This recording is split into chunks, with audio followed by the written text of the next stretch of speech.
with me on this journey. Those of you who've gifted me, those who have walked with me, thank you so much. Asanteni. Nawapenda wote. My Diana Ross backup account is already deleted from TikTok. I deleted it today.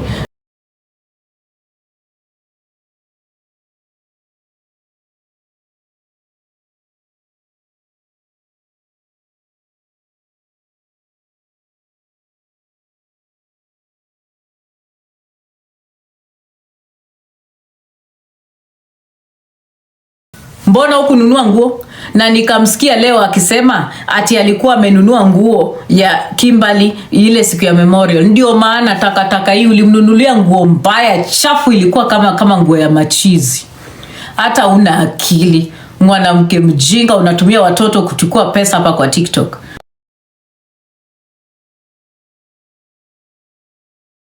Hello guys, it's your girl Patience Status. Welcome and welcome back to my YouTube channel. If it's your first time here, make sure you hit the subscription box and put on the notification bell so that you don't forget any time I post a new video. Remember, I'm the queen of online gossip. So welcome to today's video. Don't forget to give it a like and leave a comment on the comment section. To be my last live on TikTok. I am bidding all of you farewell. As you all know, TikTok USA is going away on the 19th of this month. Please tap and share the live. I am making my exit of TikTok. This is going to be my last live. And dear TikTok, please protect this live. This live is going to be talking about issues of women in Kenya and Africa. We are going to be talking about issues that are affecting us, a wide variety of issues. Please, this live is only suitable for people over the age of 25 and above. Protect this live until my message is out and clear. This live does not contain any content of harassment or bullying. This live is purposefully for issues of mental wellness, and we are going to be talking about violence against women and children. It's important that this live stands, and my moderators, I ask all of you to call each other here. This is our last live together. Thank you so much for being here. Tap, share this live. Make sure we reach above 20k taps so that the live can stand. Thank you. And I don't know if there is a moderator of mine who can put up a sticker. Oh, thank you so much. Tap and share this live.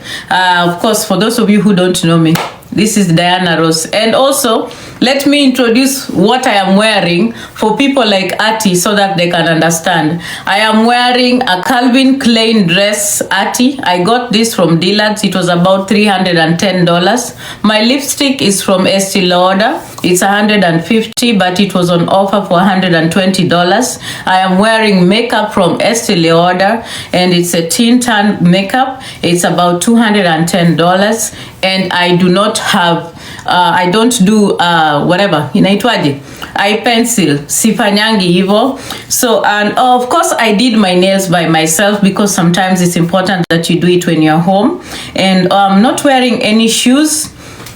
If I was wearing any shoes, of course, they would be very, very expensive. I do that sometimes. I try to get my shoes from Olega Cassini. I know you do not know those brands. It's important that I inform you. So, now my hair, I'm putting on a hair cocoa butter that is from a Black American designer here that decided to make hair food in her home. It's about $116. I'm just trying to educate you. My earrings are from Swarovski, and you need to understand that. Sawa. So please, every time you try to analyze me, take a picture of me, take it to Google. You're gonna get the cost of my dress, my earrings, and everything that I've talked to you about.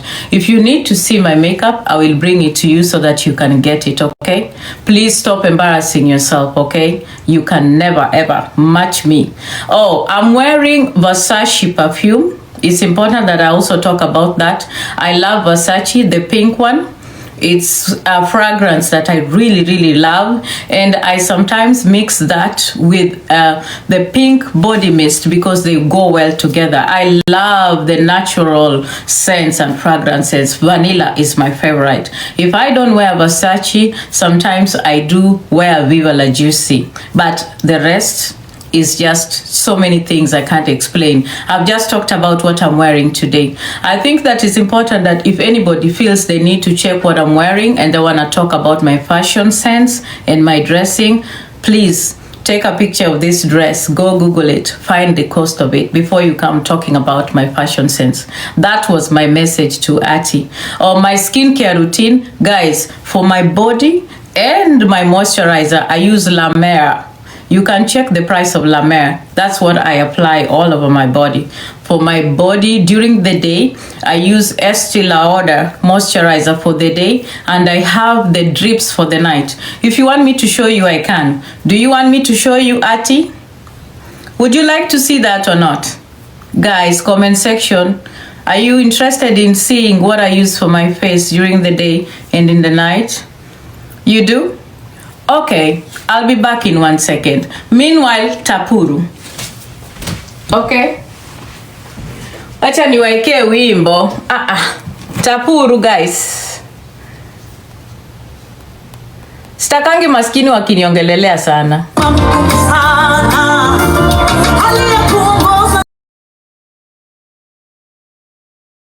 So this is what I use for my daytime. This is Estee Lauder. You can check it out. It's called Estee Lauder Revitalizing Supreme.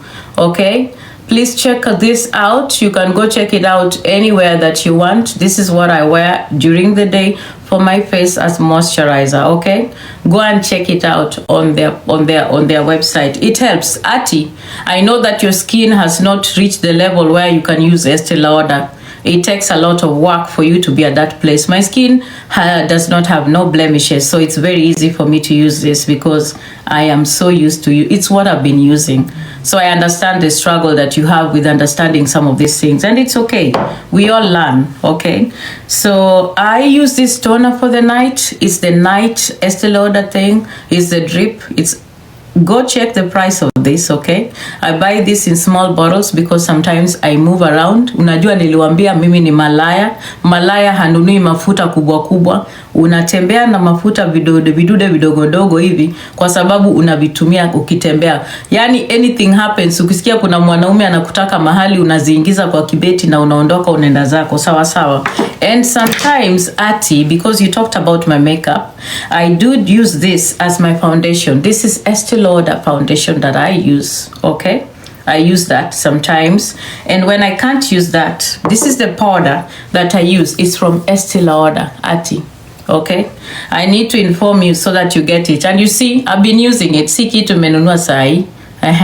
Okay, so I use cocoa, guys. My shade is cocoa. And for my lipstick, because it's exquisite, sometimes I choose to use the most exquisite band of Estee Lauder. This is about $210. And when I use it, trust me, girls, this does not stick. Even when a man kisses you, it doesn't smear. It is so silky, it is so smooth, it goes sure. Look at it. Look at it. Hata mwanaume akunyodho mara ngapi haitoki. Nimekwambia inakaa hapo na ni mzuri. Lips zinang'ara, they are full, they are beautiful, and you look gorgeous all the time.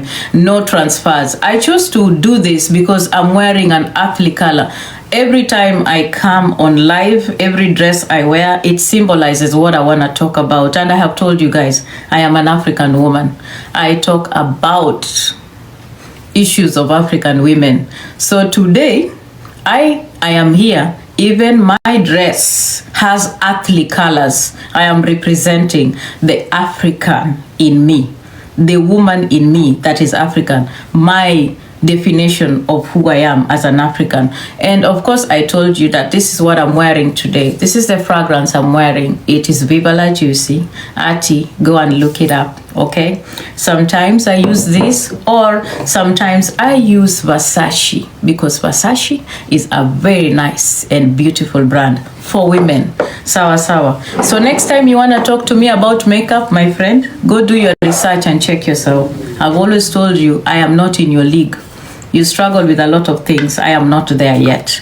So this is a butter that sometimes I use. It's so important that you use this sometimes when you're just quickly leaving the house and you don't want to do anything to do with makeup. Put it on, put it up there, and then powder yourself. It's easy. I have an assortment of lipsticks from Estee Lauder. There are so many, I can't even count. There's pink, there is red, this is all Estee Lauder. Guys, go check on Estee Lauder. I encourage any woman who can afford it to do it, okay? Estee Lauder is usually the best brand. And now, let me just introduce you to my new baby. This is the new foundation I'm using from Estee Lauder. It has a tint that you use for your skin, keeps it glowing and cool and nice. It does not smear, it does not transfer. Hata ukilalia bed sheets za white zinabaki vivo hivo. Go check the price tag and you'll understand what real makeup is, okay? Now, guys, let us listen to some little music before I begin my live. I believe I have introduced what I am wearing, and I have introduced everything for the people who are below par and people who are downbeat in the gravel trying to define who I am. I have introduced my attire and what I am wearing today, and the reason why I'm wearing what I am wearing. I am an earthly woman. I am a spiritual woman that believes so much in my roots as an African. So today I am here from the earth to you to bid my goodbyes and mark my exit from TikTok. Sawa sawa, tuendelee na wimbo tukitap tap, ndo nitaanzisha live. Kuna mtu akiniuliza hapo ati why am I listening to nini? Jackie, what's wrong? You're saying at your net, Jackie, is your net okay? Wewe na kuamini, guys, is my network okay? Niko sawa? Muniambie kama haiko okay, nitaweka hiyo ingine. Network hapa America ziko mingi. Kitoka kwa hii tunarudi kwa ingine.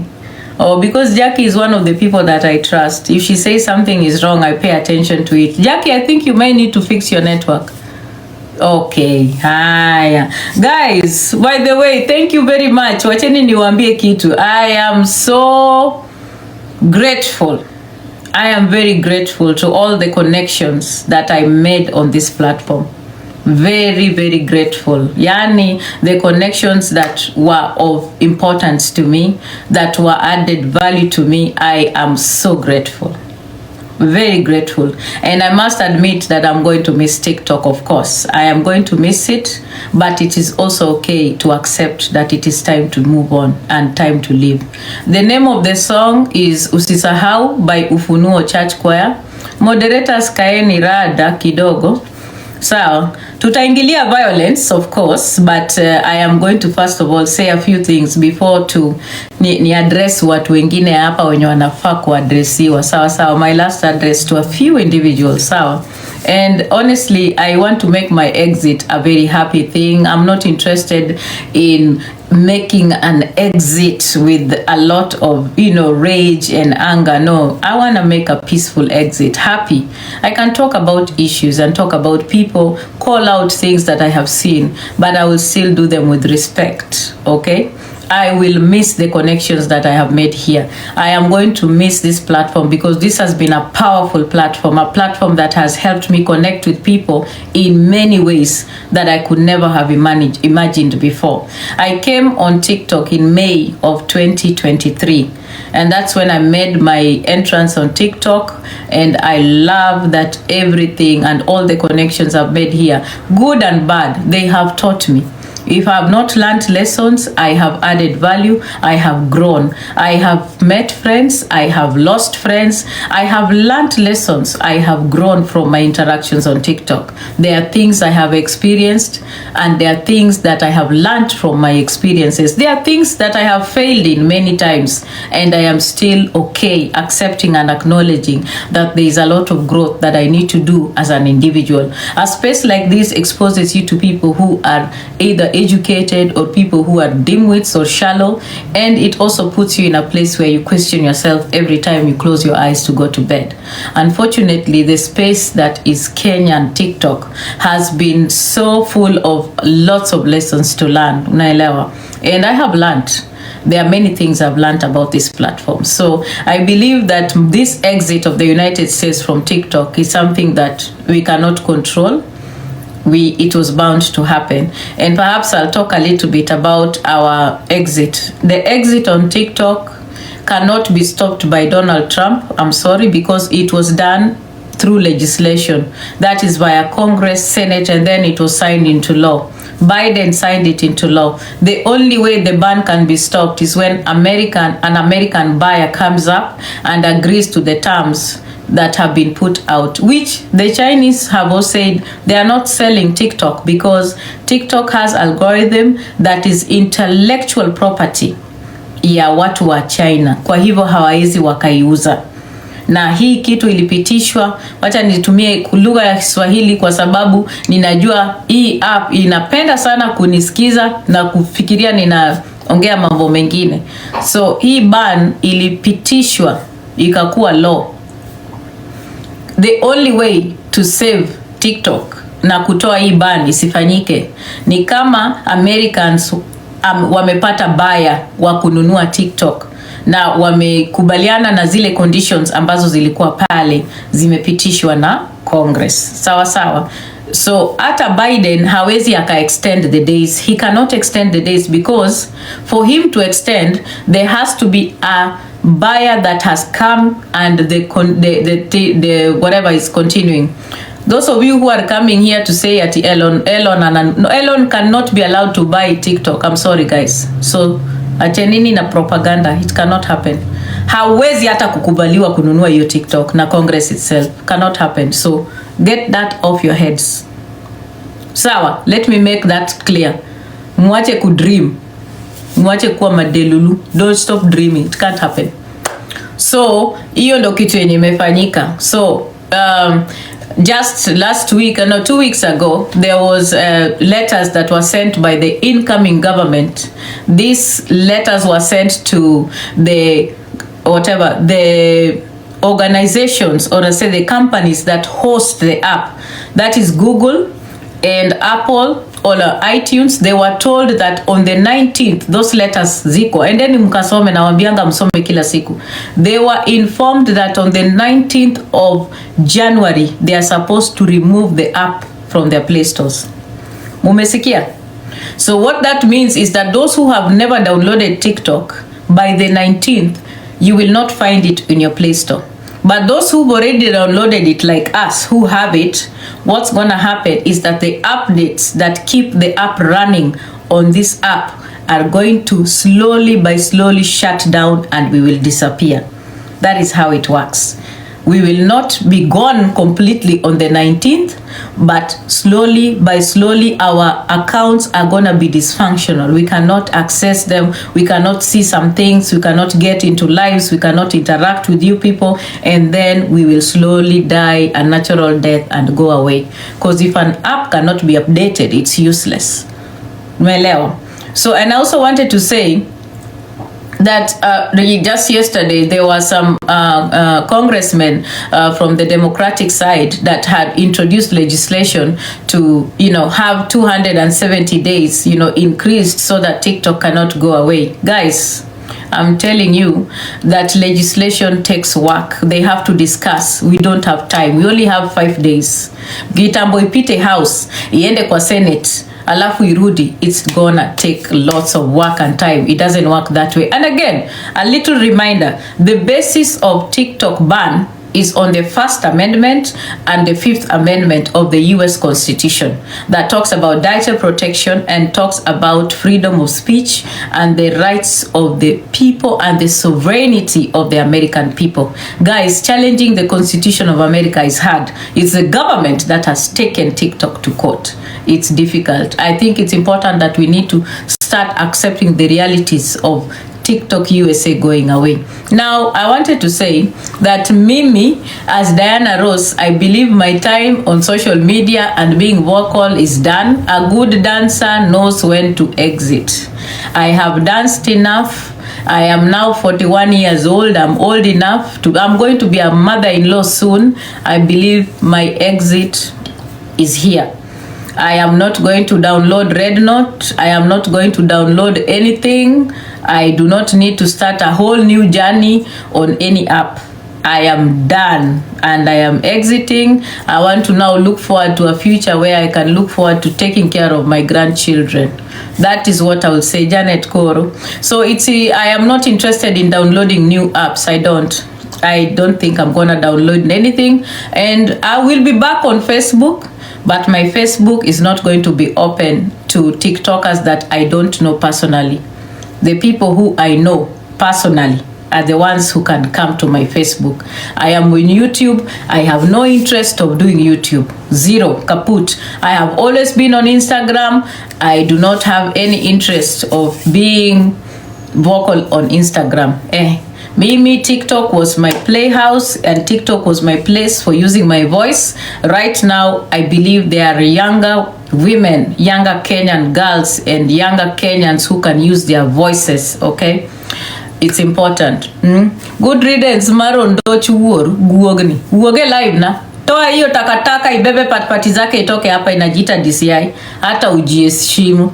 Unajiogopa mpaka hata utumii jina yako, takataka hii. Urudi hapa tena. Sawa.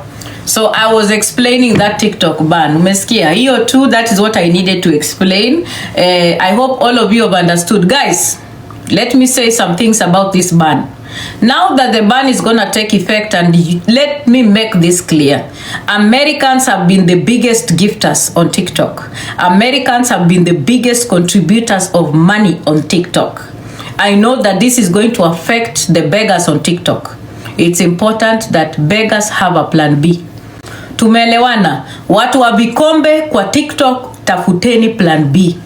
Brenyo chakula imeisha. And I can assure you, so many of you are going to go through depression. Wengi wenu wanaenda kukua wagonjwa, mutalala chini kwa sababu most of the people wenye walikuwa wanawapatia pesa hapa, walikuwa wanawapatia pesa kwa sababu walikuwa wanaonekana. Anakuja anakugift, unampigia makofi. Dini zobu alafu wanaona, alafu unafurahia. That is not going to happen. Let me give you the bad news. Don't ever be cheated that there is somebody who's going to be giving you money in private. It's not going to happen. There is nobody in America is going to give you money in private. Once we exit, that's it. I'm gonna tell you that truth that you don't want to hear. No one is going to be giving you money in private because they met you on TikTok. No. Most of the people who are giving you money on this app, they are people who have struggled with a lot of insecurities, and they finally found love on TikTok. People who could actually accept them and call them mom, call them presda, call them mamwangu, kamam, you know. That is why they like those names. Unaona? Hamtaona watu wakijiita. That is why they are calling themselves those funny fishy names that you keep calling them. Umesikia? So that is why they were gifting you. So right now, I'm telling you, prepare yourself. There are 3 things you need to prepare yourself with. Tafuteni therapists, because there's going to be a mental breakdown here. Nimewaambia, get a therapist so that when this happens and you're not long going to see the Americans and you're no longer going to receive the dollars, you find yourself in a place where you're mentally okay. Umesikia? Please take care of yourselves. VPN will not work for Americans, I've told you, because this is a locational issue. The ban is supposed to wipe out TikTok from America. VPN will not work in America, so don't be cheated. Tumeelewana. If you have a gadget that is American, you will not have access. That is the reality. So tafadhali wale ambao wamezoea kukaa chini kwa manyumba, kufungua live, kulia, kujifanya, kuanguka chini, kufaint, kuweka mapipes kwa mapua, my friend, those days are now gone. You need to start looking for other ways of making money. Kama umeshindwa na masomo, kama umeshindwa na kupata kazi, na ukashindwa na biashara, utauza mboro ama kuma yako. Anzeni kutafuta vile mnatengeneza makuma zenu muweke kwa market. There is no other way, my friend. You are either going to go work, au utaenda mjengo, ama utatafuta account kwa OnlyFans, uanze kupata customers huko. Nimewaambia, fungueni accounts za Telegram. Umesikia? Kuanzia tarehe 19, kama sitaki mtu anani, silly people, don't start asking me for games here. Kwendeni huko kabisa. Nasikia? So I have told you very early, afadhali kama unajua huwezi, there will be nothing. And that's the truth. Americans the Kenyan Americans and Americans wenye wako hapa, they are the biggest gifters and the biggest contributors. Even when you look at Kenya, the amount of money that goes into Kenya, wachana na TikTok, the amount of money that Kenyan Americans transact from America to Kenya, we are the greatest. We build that economy, we hold it together, my friend. Unasikia? We transfer and transact billions. And let me tell you, because I heard somebody talking very foolishly somewhere, ati hawalipi tax. Guys, we pay taxes in Kenya. People in America pay taxes in Kenya. Let me give you that news so that you understand it. So we contribute to the economy in Kenya. And that is why we talk about issues in Kenya. And we have the right to do so. Sawa? Yes, go and read, you will see. Just like Tania said here, we surpassed the tourism sector. We bring in billions of dollars into Kenya. So mtuheshimu, umesikia? And I've told you, we make or break. Sisi ndio tunaamua kama brenyo itaingia ama itaingia. So mnafaa kutuheshimu. Hata mkitutusi mseme cleaner, sijui nini, we run that economy, my friend. Umesikia? Most of you are here, muna live below the $1 a day, lakini mdomo zenu mpenye kubwa. You talk about issues and you have no idea. I've told you, therapy number 1, number 2, tafuta kazi. Kama uwezi enda shule, pole. Kama hizo zote umeshindwa, toa kuma nje. Na the uzuri, TikTok has been very resourceful. Kwa wale wenye wanataka kujifunza kuuza kuma na kununua kuma na kuweka kuma kwa Telegram, wale unafaa kutafuta, number 1 ni Cindy. Tumeelewana? Number 2, start following Big Daddy before he leaves this platform, because he will actually sell your kuma for you. He will negotiate the price akiwa pamoja na Auntie. Wapige bei ya kuma yako. Unasikia? Yao na Meru Pretty wanajua kupiga bei ya kuma, nimewaambia.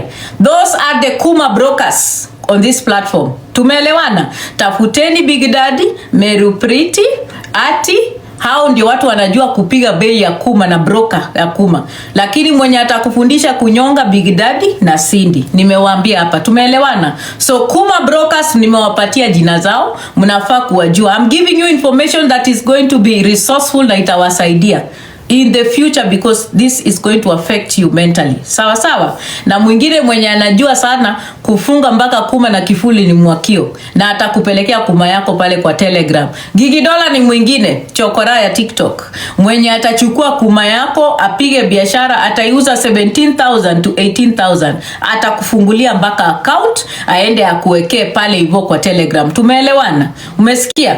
This is information I'm giving you. Information is power. Mujue watu wenye wako resourceful hapa. Tumeelewana? Hao ni watu wenye mnafaa kushikana na hao vizuri sana, ndio muelewe vile vitu zinafanyika. Sawa? Now that is on the TikTok ban. And guys, please, dear Kenyans, mjitume. Umesikia? Mjitume. It is so important that you guys start loving yourselves and mjitume. Ile kidogo utatoka pale nje utafanya, tafadhali fanya upate pesa yako, ujimudu, usaidie familia yako. It's very, very important that you do so. This app has been very resourceful, has been very powerful. It's been therapy for so many people. A lot of people wanaenda kuenda chini kwa sababu hii app imekuwa a place ya ku-offload. Watu wame-offload madness hapa. Watu wame-offload ujinga hapa. Kila kitu imekuwa offloaded hapa. So kama hii app itaondoka, especially for wenye wako US, kama sisi wenye ni machizi na wachawi, tutapata watu wa kuroga wapi? Jamani, tutapata watu wa kuroga wapi? Unajua, so uzuri mimi niko na madawa nina meza, so niko sawa, niko na therapist, I have access to some of the best psychiatrists and therapists. So I am prepared. I want you also to be prepared. Mimi najua kutoka kwa TikTok inaenda kuni affect mentally. Unasikia? So I know that I'm going to need a lot of therapy and I am prepared. So tafadhali prepare yourself. Sawa sawa? Tumeelewa? Tumeelewana jamani? Wale wenye wako na mashida mingi. Nani kuma broker mwingine ni nani Okari. Nimesahau kumweka kwa list. Sawa? Another wannabe that wants to be seen on this platform. Like nani naye sio kuma broker. Huyu ni kuma available. Anaitwaje? This thief. Huyu mwizi wa mashule. Anaitwaje huyu msichana? Huyu mwanamke nani, Fatuma Mchafu. Fatuma Mchafu is also another one that will always make kuma yake available. Sawa, reach out to her. Atakusaidia. Tumeelewana. Guys, I want to speak about another issue, that is culture, because I'm gonna speak deeply, and yes, I have said it again. And I'm speaking about culture and cultural roots because I am an African woman, and I want to speak about culture, and I want to speak about grief, and I want to speak about death, and I want to speak about widowhood because I have the right to do so. Sawa. Anybody who has a problem with me calling myself a widow can go fuck themselves. Umeelewana? Kama uko na uchungu ya kwamba mimi ni mjane, enda uwe bwana yako ukuwe mjane. Enda unyonge bwana yako usiku akilala ukuwe mjane. Sawa? Mimi siku kufanya usiue bwana wako asikufe. Umesikia? Those of you who sit in platforms trying to define if I'm a widow or not. And I've told you I don't like that tag of a widow. I only use it when inanisaidia. Nikisikia kwa kanisa kuna watu wanapewa pesa ya wajane, mimi ni mjane. Nikisikia pale kuna wanaume ambao ni wajane walipoteza mabibi na wanatafuta mabibi na wako na pesa, ninaenda pale kama mjane. Only when it enables me, when it gives me money, when it adds values to me. But that tag of being a widow, I know its history and how it's been used in our culture as Luos. That is why you find there is no name for a man mwenye amepoteza bibi, lakini kuna jina ya mwanamke ambaye amepoteza bwana. Sawa sawa. Hiyo jina ya mwanamke amepoteza bwana inaitwanga Chiliel. Manemo miogero tioginying Chiliel. Nikechidwa ni mondo imok giliel. Iting liel etoki. Ubebe kaburi kwa mgongo yako kila siku, watu wanakudefine kama mjane. Ndio wafunge njia zako usikue available, mtu asikuone kwa sababu wanatumia hiyo kila siku. Chiliel, nani anakuanga bibi ya kaburi? Agol, hindi konenga midwanyo mudau chiep. Toka hapa haraka na hizo patipati zako utoke hapa haraka tidwa nyoma. Na mwenye anakuja kuniambia hapa ati niangalie inbox, I have no time for your inbox takataka hii. I'm not looking at your inboxes, I'm sorry, I don't. Sasa nawaambia hapa, that tag of widowhood is used to actually cajole women. Anytime somebody wants to describe you as a widow, they are minimizing you as a woman. Umesikia? You are a woman, you are single, you are not a widow. Widow is a very derogative tag. Sawa? And for those reasons I have said, Mimi, I am not just speaking on behalf of Rachel. I am speaking to all widows. I am speaking to all women. Anytime I open my life to talk, I'm an educator. I educate women. I talk to all women. It's not an individual issue. So don't ever make it an individual issue. I'm an activist. I'm a feminist. When I speak for all women and I speak for minorities. Don't ever get it twisted. Sawa. And for those reasons, if the shoe fits, I'm dedicating this song before I talk about what I want to talk about on those issues. Sawa sawa. Tumeelewana? This is my dedication to you. Na mnajua mimi ninapenda hii wimbo. Mnajua ninaipenda.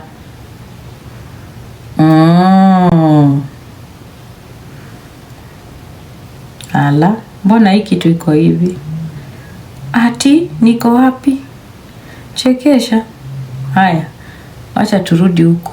Sijui kwa nini iko hivyo. I don't know why my Apple is behaving the way it is behaving like that. I don't understand.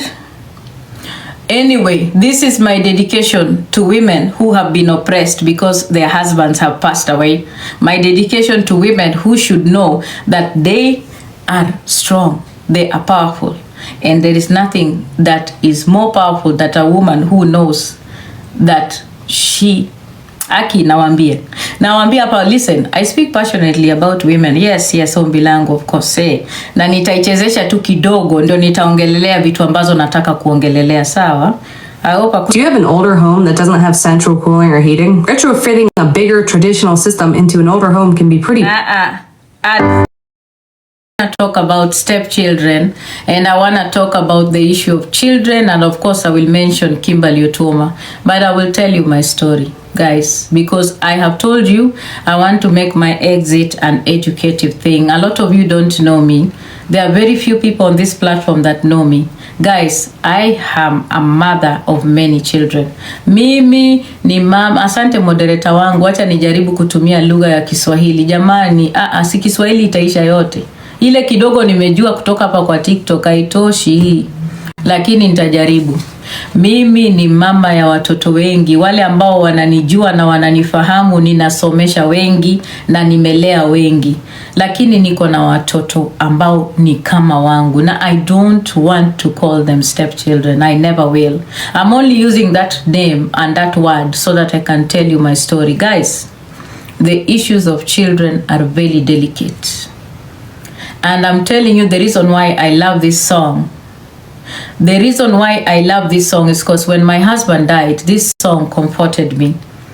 Hii wimbo ilinisaidia so much because I got the words of this song and gave me lots of comfort because it was so difficult when my husband passed away. It was COVID. I could not come bury him.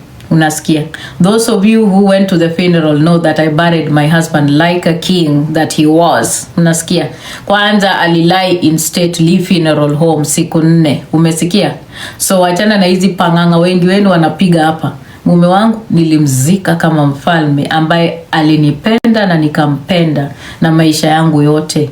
My husband would have died for me, laid the ground for me, adored me, worshipped me. So many women tried, Diana, do it. Listen, he covered me. And there is nothing as beautiful as having a man that is so protective of you. A man that would go to the moon and back because of you. Because he loved me. Unaelewa? So that love is something that, is very difficult to find.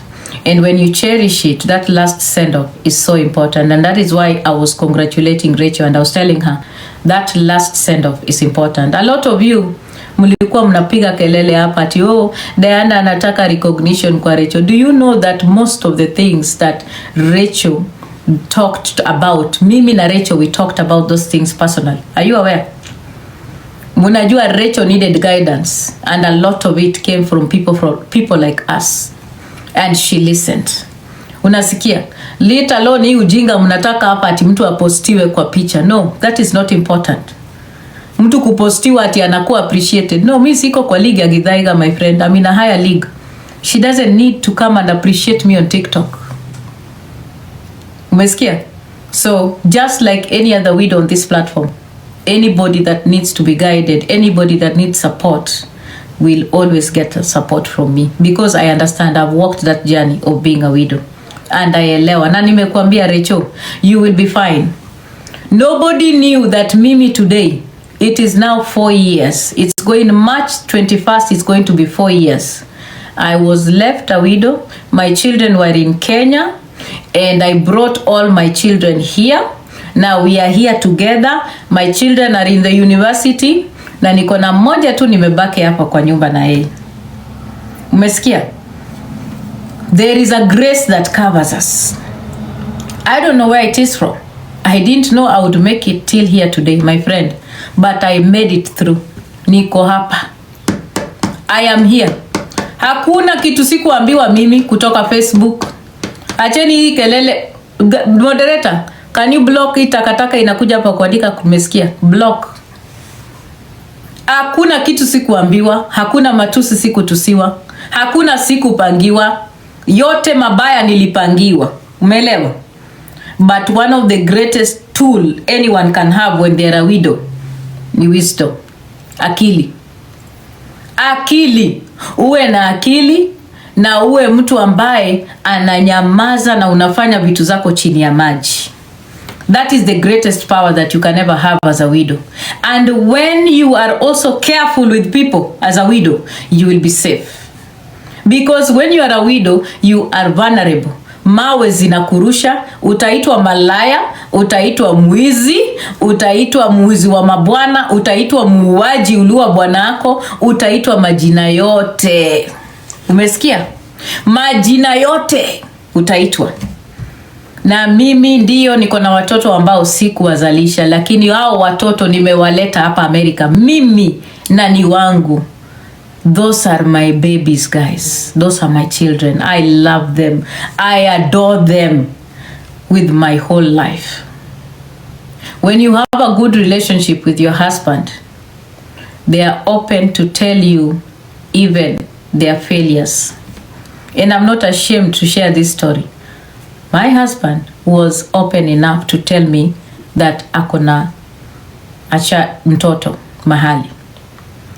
Na wenye wanajua ni mimi Diana nilienda kuchukua huyo mtoto. Pale nyumbani huko nilienda kumchukua. I brought my baby home. I brought my baby. And my baby became my baby from that day. My wonderful, gorgeous, nyathina majaber. Mogolo kuoma wich kuot, mahero gi chunya te.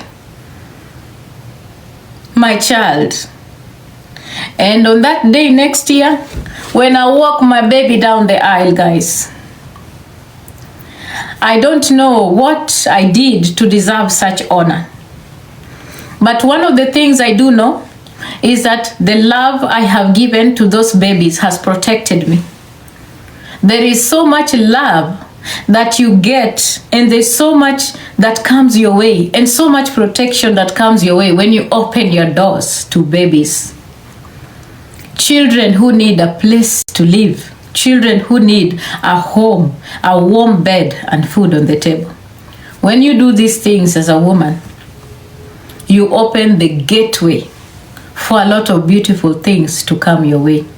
I have seen beautiful things come my way because of my babies. And I adore my children. I cannot wait. I am so honored, so humbled to think that I'm gonna walk that girl down the aisle. Guys, have you ever seen my daughter? Mumeona bile nyathina jaber. Rien kasulwe kataya. Nyathina mariek majaber. Maluonga ni mamana. My baby is the most beautiful girl I have ever seen. I was going with her last month to look at wedding gowns, and I'm looking at this child of mine, my beautiful baby that I brought in when she was just 6 years old. Nyathina. Looking at her, how gorgeous she looked, how much she glowed, and the journey that I walked. Mimi nawambianga hapa, there is a grace that covers me that most of you will not understand, and a lot of you don't know me. That's why you sit on platforms and talk about me. Hamnijui. That's my child. If I die today, my baby is my next of kin. That is how much we love each other and adore each other. She's my everything. And it is that love that she's given to me that has opened doors for her. That is why she is okay and she is thriving. That is why good things are coming her way. And I'm telling you people here, issues of children are very delicate. They must be handled with caution and with care. The issue of Kimberly Otuoma is a delicate one. Nyinyi kama TikTokers wacheni kuingililia kwa sababu you are poison. Mwakio is poisoning Kimberly Otuoma, and she's creating a little monster out of that child. Kama hujawahi kaa na watoto ambao si wako ukaishi nao kwa nyumba, deal with the dynamics that happen, please stay away. Kuita mtoto kwa live mbele ya watu wa mama wakubwa na baba wakubwa na kufanya matusi mbele ya mtoto, mama akiwa amekaa pale, that is abuse. That is yani kuviolate mtoto in the highest forms yenye sijawahi kuona. A lot of us screamed about it today, but now looking at this thing, we need to talk about it with sobriety. What happened today was shameful, it was reckless, it was irresponsible, it was abuse in its highest forms. And I pray that whatever I did today, and that the child officer that alikuwa kwa Ezekiel Otuoma, mwende mconfirm kuna child officer alifika huko, atasaidia Kimberly akuwe sawa. And I appeal to the Football Federation of Kenya, kwa sababu you made a pledge to support Kimberly. Tafadhalini supportini Kimberly, muongeleshe familia ya kina Otuoma, watoe mtoto kwa mikono ya Mwakio. Mwakio is sowing seeds of hate and discord in the heart of a little child. We are supposed to be child protectors, guys. Do you people know what happens to a child when they've been brainwashed? Have you ever had to go through the process of undoing the damage yenye mtoto amefanyiwa akiwa mdogo? Do you know how costly it is? Have you ever had to endure kuona mtoto wako akiweka wallpaper ya dada yako kwa simu na wewe hawezi kuweka yako? Have you ever gone through that? Mumewai? Mimi, I was away from my children, guys, for 5 years. I know what that did to my children. I know what my children being in the hands of relatives, what happened to them. And it took me almost 2 years to get my children to be okay. My children had to go through therapy because they were taught hate. Waliambiwa mama yenu hawapendi. Mama yenu aliwaacha. Hawajali. Ndio maana aliwaacha. Mtoto wako anaita dada yako mam. Na wewe hawezi akakuita mam, lakini ataita dada yako mam. Anaweka picha ya dada yako kama wallpaper. Do you people know that? Alafu unakuja kukaa na huyo mtoto kwa nyumba. You are strangers that have been away from each other for 5 years. Do you know what that means? Do you know the struggle that comes with that? When you sit on a platform and allow a child to be exposed to such kind of vileness and hate, do you know what you're doing? Mnajua hivyo? Do you know the work that I had to do to make sure my babies are even okay? Mnajua? Are you even aware? Some of you mnaongea hapa lakini mjawahi wacheni niwaambie. Mtoto sio kuzaa. Mtoto ni kulea. Wengi wenu hamjalea watoto. Na mnakaa kwa hizo platforms. Ninaona kwa hiyo platform Mwakio mwenyewe, nyinyi mmewahi muona watoto wa Mwakio? Mmewahi waona? Where are your children, Mwakio? What have your children done? What have you done for your children? What are the success stories of your children, Mwakio? Tuambie. Mnakaa pale kwa platform. Nilisikia Tifi akiongea. Tifi mwenyewe ako Nairobi, ananyoa kuma za wanawake, lakini mtoto wake ako nyumbani ushago, ameachia mamake. Umekaa kwa platform una judge mwanamke mwenzako, lakini usiku mchana unanyoa kuma za wanawake na mamako na analea mtoto wako. Kama unajiamini kama mwanamke bomba, chukua mtoto uishi na yeye. Ishi na mtoto wako kwa nyumba moja. Lea mtoto wako ndio ukuje ujudge other women. Live with your child. Na wacheni niwaambie, huyu mama yake Kimberly ndio kumbafu ingine sijawahi kuona kwa maisha yangu. Takataka useless. Mwanamke mjinga ambaye akili yake imejaa maji. Umekaa chini kwa platform, una introduce Big Daddy kama uncle. Guys, all of you mnajua kwa nini watu wanaitwanga uncle? Ukiwa mwanamke ambaye una date na unaanza kuleta wanaume kwa nyumba, what name do you give those men ukiwaleta kwa nyumba? Hebu turudi kwa ukweli hapa, tuongee ukweli, niwaambie kenye inafanyika. Saa ile umeanza kutongozana na wanaume uko nje na uko na watoto na unaleta watoto kwa mwanaume kwa nyumba, unaitanga huyo mwanaume nini? Hebu mniandikie hapo comment section. Mnamuitaje?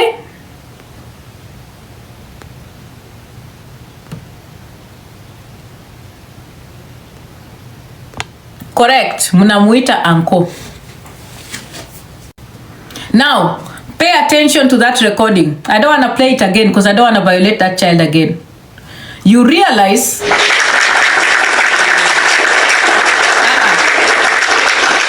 na kwani makofi inajipiga peke yake kabla sijapiga koma? Mna realize huyu mwanaume alikuwa amejiintroduce kwa Kimberly kama uncle na akasema yeye ako US.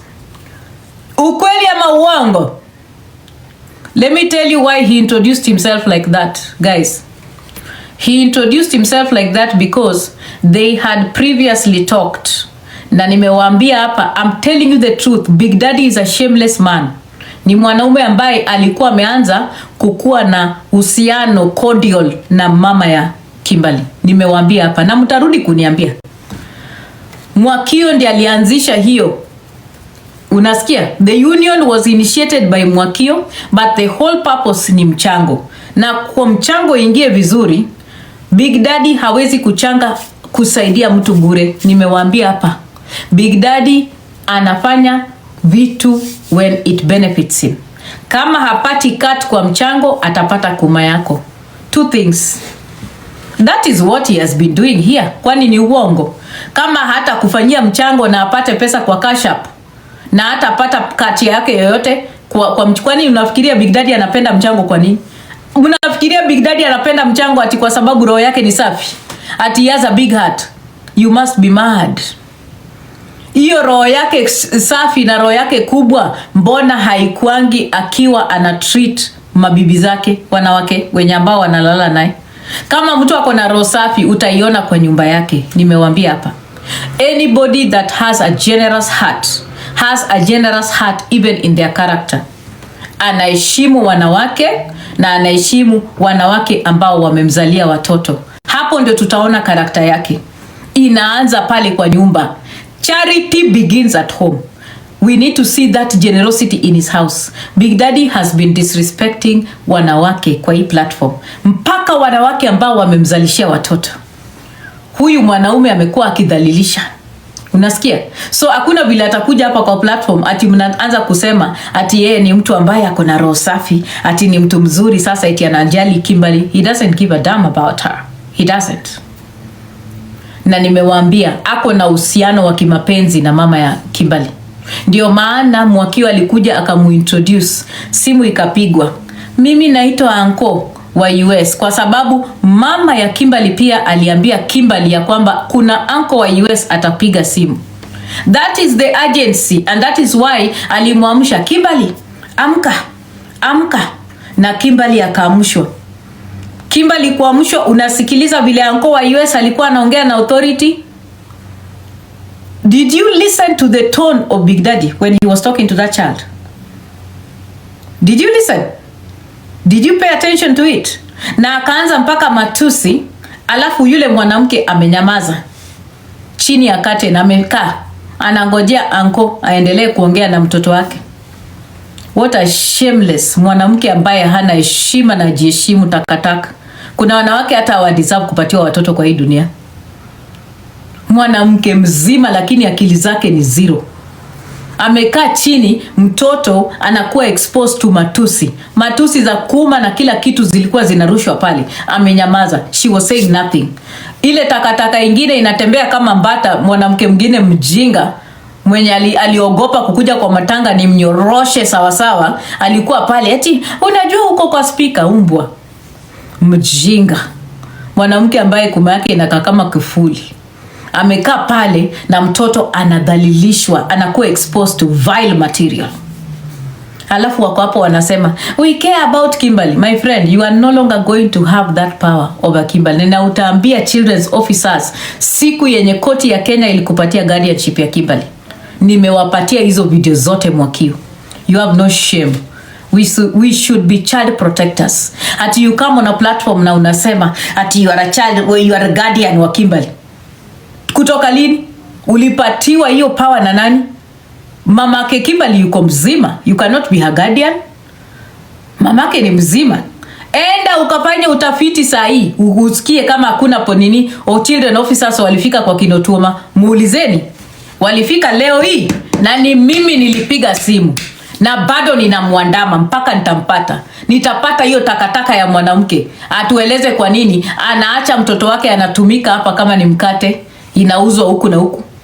Mtoto anarushwa kama mpira ya BCD huku na huku. Kuja nataka kumuongelesha. Takataka inakuja hapa tikuja kusema eti nataka kuongelesha mtoto as who? Kimberly is a minor.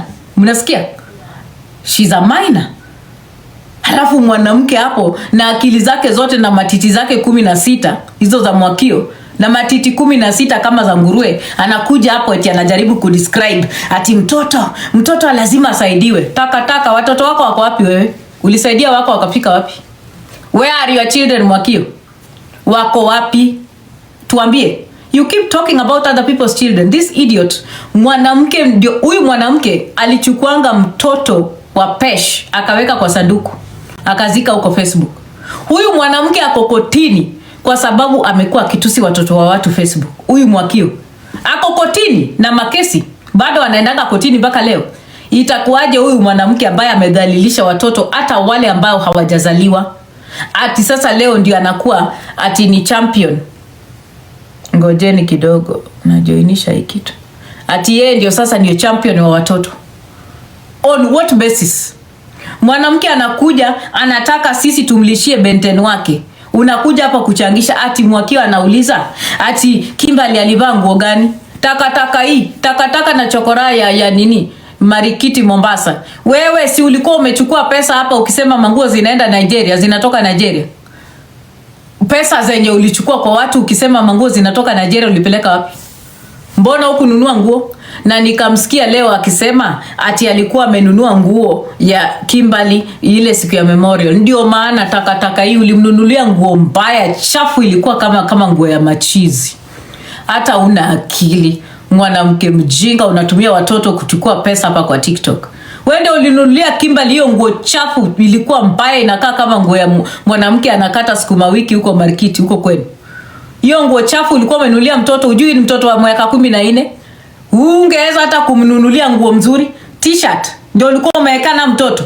Alafu una train mtoto aende akalie kwa kanisa, aseme vile hajawahi kubond na babake. We koma, unafikiria tujui hizo kazi zako wewe? Nani akujui? Ni wewe ndio umekuwa ukifundisha mtoto hiyo story ya bonding. All your recordings umekuwa ukisema ati mtoto hata hajabond na babake, mtoto hajabond na babake. Wewe ndio umekuwa ukiinstill that narrative of hate kwa mtoto. Alafu mtoto anaenda anafanya vitu zenye umemfundisha. We mwanamke utakoma, nimekuambia. Umesikia? You are teaching a child hate. Una groom mtoto akue na chuki. Alafu sasa umeleta kinyongi master kwa picture. Unafikiria atujui huyu anaweza kula kuku pamoja na vifaranga vyake? In 2 years, if we continue leaving these people in the hands of Kimberly, the next thing mtaona Big Daddy atakuwa naitisha, atakuwa na kuma ya mama Kimberly na ya Kimberly pia. Nimewaambia hapa kwa sababu Big Daddy hana shame, hana aibu. Huyu ni mwanaume mwenye alienda akaeka mtoto wake kwa kikapu akitombana na mwanamke mwingine kwa hoteli. Si mtoto aliingizwa kwa kikapu ya flowers akitombana na mwingine? Ni nini huyu mwanaume hajaifanya? Ni biashara gani hajawahi fanya hapa? Big Daddy amepaka mpaka akaosha makucha za wanawake huko kwa border ya Mexico na America. Ni nini hajaifanya? Sasa anauza uji na Damaris. Ni nini? This is the first man kuuza uji hapa kwa America. Sijawahi sikia mtu mwenye anauza uji America, ni Big Daddy tu. Ni biashara gani huyu hajaifanya? Amejaribu kila kitu. Ameuza mboro, ameuza vinembe, ameweka album ya vinembe, amekuja kwa uji. Chapati ndio hii sasa wanajaribu. Next atafanya nini? Ni nini Big Daddy hajawahi jaribu? What has he not tried? Alafu mko hapa mnasema ati he cares for this kid. He doesn't. The first sign of caring for your children is having a proper home and a family put together. Umesikia? Nimekuambia Big Daddy, and I'm speaking to you because I am realizing that every freaking day you keep showing vile unakuanga dandahead. Nilishakwambianga unakuanga dandahead. I told you this on Facebook. Kile kitu yenye umeblessiwa nayo peke yake ni kichwa kubwa peke yake. Nothing else. Otherwise when ni kichwa maji, hiyo kichwa yako kubwa iko na uji ndani. Ufikiri, you don't think. The actions that you take, they are just so silly. Una make moves za ujinga, za ushamba. Ndio maana hata mpaka sasa hivi umekaa America lakini huwezi ukaongea kizungu vizuri. You don't know the difference between past, present. You mix everything tense. You can't even speak properly. You can't even construct a proper English paragraph na umalize. Ati hiad. Nani anaongeleleanga hiad? Wewe ni mshamba. Nilikwambia ulitoka pale kwa debe pale Kibira ukiuza chapati. na mandazi. Ukatoka kwa hiyo debe ukaingia Dubai alafu ukajipata hapa, which is okay, but si utumie akili sasa. You are in a first world country. Start using your head. Wacha ujinga. We all know the reason why unachukia Recho sahi ni kwa sababu haukupata nafasi ya kuchanga pesa na jina ya Recho. Ulitaka Recho akuje kwa platform yako, afanye mchango meja kwa platform yako, upate gifts, uanze kuambia watu ati pesa haiwezi ingia, unatoa cash app yako. That is how you get money from people here. Kwani unafikiria tujui obsession yako ya mchango ni ya nini? Obsession yako na mchango ni kwa sababu unataka cuts. That's all. Ati unajifanya ati you have a big heart. You don't have a big heart. The only thing that you have that is big is your head. That is all. And a big appetite for fucking cheap women. Those are the two big things you have. Unasikia? Anytime umeona matako mboro yako iko nje, mwana umetakataka, ati unatuambia unajali watoto. Ulikuwa wapi Lydia akienda kuiba chakula ya mtoto ya $34? Ulikuwa wapi wewe? Unasema eti unajali watoto na mtoto wako ambaye amezaliwa mamake alikuwa anaenda kuiba chakula ya $34 kwa duka. Chakula ya mtoto. Ulikuwa wapi? Responsible parent, ulikuwa wapi wewe? Where were you? Ulikuwa wapi? Takataka hii. Ati unatuambia hapa tunajali Kimberly. We, nimekuambia the next time wewe Big Daddy, you try. Nimekuambia mimi nakungojea. I'm waiting for you. Na nitakukanyaga pamoja na concubines wako wote. Mimi sina time na wewe. I have told you and I'm speaking to you, you need to keep off that child. Stay away from that child. Nimekuambia, because you have no business calling a minor on a live and talking about sexual explicit on your platform. You are exposing a minor to violence and abuse. That is sick. The sickest thing I've seen on this platform. Na hiyo courage yenye uko nayo. Madanda heads wawili walienda wakakutana, wajinga wawili. Mwingine mwenye ananga akili, ako kila siku na mogoka amejaza vitu za green kwa mdomo. Hata simamangi atoke nje apatie matako yake pumzi. Utapata sauce kwa matako wewe Mwakio. Ukiwa live siwamke hata kidogo. Yani hewa ipite kwa matako yako kidogo ndio usipate sauce kwa matako ujuangi. Tafuta kidogo. Unakaa kwa live kila siku. Matako inachemka kwa kiti karibu ichichibuke. Get up my friend, let some air pass around your buttocks. Ndio wache kunukia watu. Ndio maana unatembea kama bata, because vidonda zimejaa katikati ya miguu yako.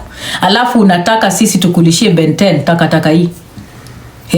Ati unatupangishia benten daka kidogo, ukishampanga unakuja na mchango. Yani ukishatuonesha benten wako huyo takataka chip mwenye ameshindwa hata kupaka mkorogo mpaka kwa lips zake, unamwacha benten, anatuonesha kifua yake na hizo tattoos za 2 bob, tattoos za 3 bob, 4 bob, ati unakuja kutupangishia benten.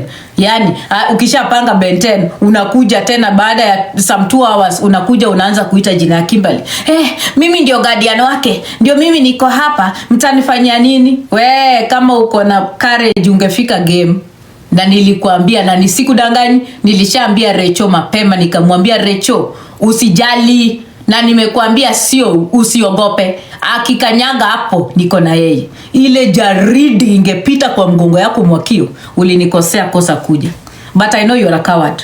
Mdomo yako ni kubwa tu hapa kwa platform. Nilikuambia nilikuwa nakungojea. Ile jaridi ingekupita my friend, ungeti. Na bado nakuwekea wanted. We ni mjinga, mwanamke hana akili takataka hii. Unakaa kwa platform unapigia mtoto mdogo wa miaka 14 ati unamleta unamwamusha aongee na malaya wa TikTok ambaye ni Big Daddy. Ati sasa ati akuje kusema ati mimi ni anko wa majuu. Anko uko na nini wewe? Big Daddy sasa akikufa atatuacha na mzigo kubwa ya kufanya matanga yake yote. Big Daddy akikufa hata tuacha na chochote. Big Daddy owns nothing apart from boxers. Nimewaambia pata hizo viatu anawapangishia hapo, anazinunua na afterpay na credit, hajalipa zitachukuliwa. Nimekuambia hapa hata tuacha na mzigo, juu tutamnunulia kila kitu from suruali, sanduku, kila kitu, na tumbebeshe tumpeleke Ugenya. Kila kitu.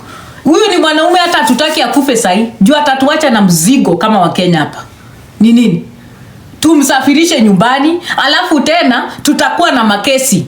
Watoto watasaidiwa na nani? Juu huyu mwanaume amezaa kwa kila state. Sasa unaona hao wenye wanawaleta hapa kwa TikTok ndio mnawajua. Ngojeni muone wenye amjajua. Juu mtu ako kila mahali. Kadinya Pro Max. Sijawahi ona mwanaume anabie vivi Amerika. Hii Amerika wanaume wamekanga mboro zao ndani ya masuruali. Huyu mwanaume mboro yake iko kila mahali.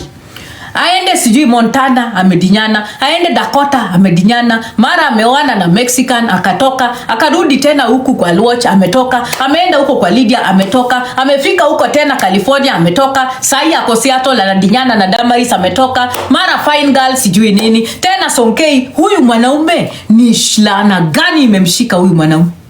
What kind of land does this man have? Then this is the person who wants to talk to us about taking care of a child. Eh? First of all, you need to take care of yourself, my friend, before you talk about anybody. Take care of yourself. Watoto wako wako wapi, Big Daddy? Sai bibi yako ako homeless, analala kwa gari. Shame on you. It is sad. We shouldn't talk about it. People get homeless in America. It's okay. But why would you come and tell us about responsibility while your own child is spending a night in a car? Hauna aibu wewe kwa mashelter? Akili umepeleka wapi? Ama unafikiria juu tumenyamaza hatujui vitu zinafanyika? Wewe unasema nini hapa? Tunakuja kutuadresa, tunatuambia vile unajali watoto. Unajali watoto gani wewe? Kama unajali watoto, wapi nyumba yote umekalia hata miaka miwili ukaishi vizuri wewe? Au which home have you lived in even for 1 year ukakaa pole pole wewe? Tuoneshe. Alafu nikakusikia na hiyo mdomo yako refu. Ati unaongelelea mila na desturi za Kijaluo. Wewe koma. Uko na unafaa kukua na aibu. You should be ashamed of yourself. Dichuo maonge which quote. Ingaluo chidonguo kamora chielo unangobenu nyamuru. Idwa na nyisi kikubone nganyisi. Omera chunga kabisa. Donguja gata chia tu nyamuru. Dongunyola nyakanyati. Dakukendrwe. Donguo ugenya dote chel.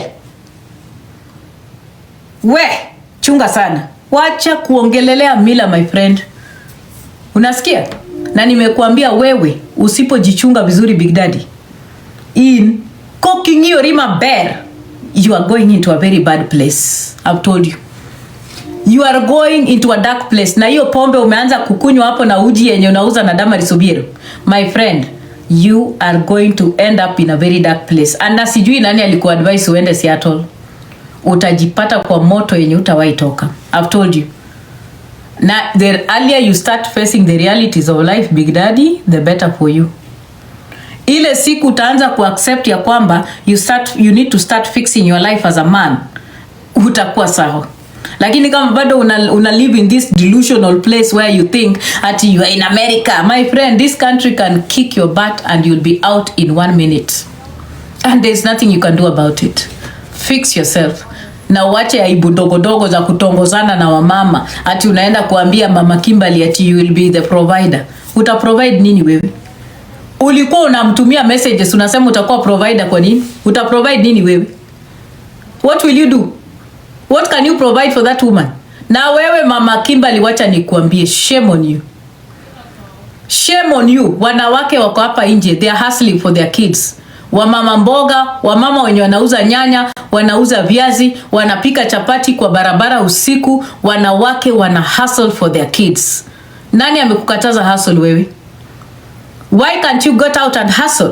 Hiyo pesa mtoto wako alipata hiyo 40,000. Si ungechukua hata 10,000 uanze kupika chapati hapo Mbotela, upate pesa, upike mandazi. Ati umekaa unangoja TikTokers wakupatie pesa. We, TikTokers ndio walikutomba mama Kimberly? TikTokers ndio walikutomba? Si ndio tulikupatia mimba? Ndio unakuja kutuletea burden ya mtoto wako hapa? Are we the ones that got you pregnant, my friend? Alafu umeenda tena ukaoleka kwingine.